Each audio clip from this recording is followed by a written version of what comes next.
to know shitty remakes also extend to Disney Plus now. Lady and the Tramp is the latest Disney live-action update that nobody asked for. Truth be told, I never really got that much into the original. I mean, I watched it a lot as a kid and enjoyed it, but outside of the animation, which is weirdly gorgeous, you kinda think they put more like the Aristocats animation to a story like this, but man, this has the elegance of like Cinderella for some reason. It always takes one of these crappy live-action reboots to make me realize there was actually more to it than I probably originally thought.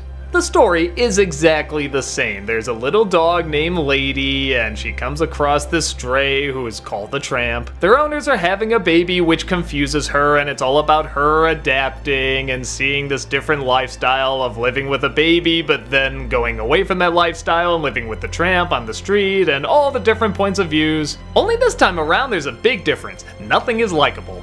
Take the animation for example. At first, I wasn't really sure what to think of it because, yeah, they really do move like dogs, and it's not quite like cats and dogs where they're clearly just filming dogs that have no direction, they just make the mouse move. Here, they clearly have real dogs, but at times they switch them out with CG, and yeah, I'll admit it is kinda hard to tell which one's the CG dog, which one's the real dog, as they keep the movements pretty similar.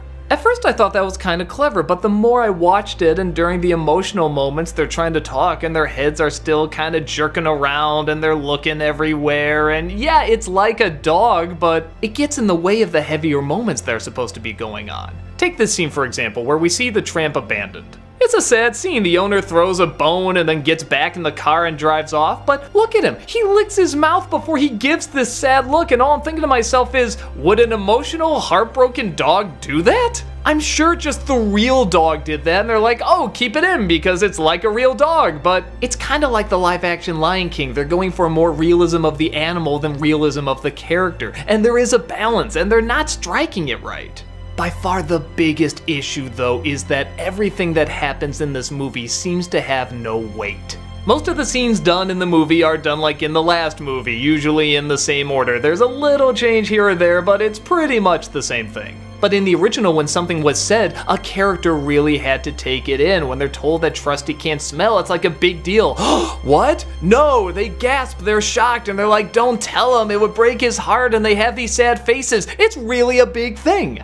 Here, they just say he can't smell and they go about their day. When the baby's being born, you see this big shift in the adults and how they treat Lady and how Lady reacts to them, and she's not sure why, and again, it really affects her. Here, she's just kind of curious, they tell her what's going on, and that's about it. It feels more like a pitch meeting than an actual movie. Somebody just saying, and then this happens, and then this happens, and then this happens. But there's little to no reaction what's going on. They treat it more like a lame rom-com.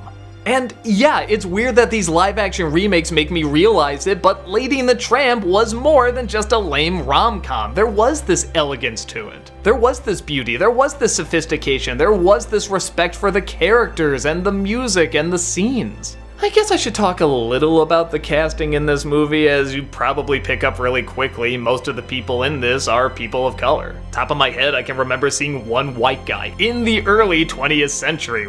When I saw the trailer, I thought this seemed a little forced and was going to be distracting, but then the more I thought about it, I didn't really mind when there's different ethnicities in fairy tales or Princess and the Frog, you know, where people are treated very different than what they're displaying. I guess I was a little surprised at how non-distracting it was. I don't know, it almost felt like a parallel universe where just racial differences just wasn't a big deal. And yeah, it's a movie with talking dogs. I'm not going to be that focused on the realism of it.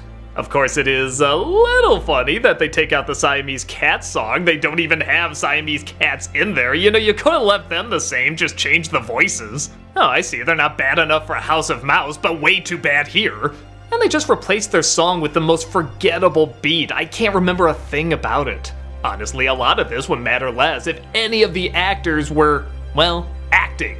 Everyone has such a bland delivery in this, like they all have to be super chipper and super happy like a Hallmark card or something. The only one who has any personality is Aunt Sarah, and she's not in the movie for that long. But I guess that just matches the forgettable nature of the entire flick. Because that's what it is, forgettable, boring, and unneeded. I know you're probably tired of me saying this whenever one of these remakes comes out, but if you want the better version, watch the better version. As for this Disney Plus opus, I'm gonna go watch Mandalorian again.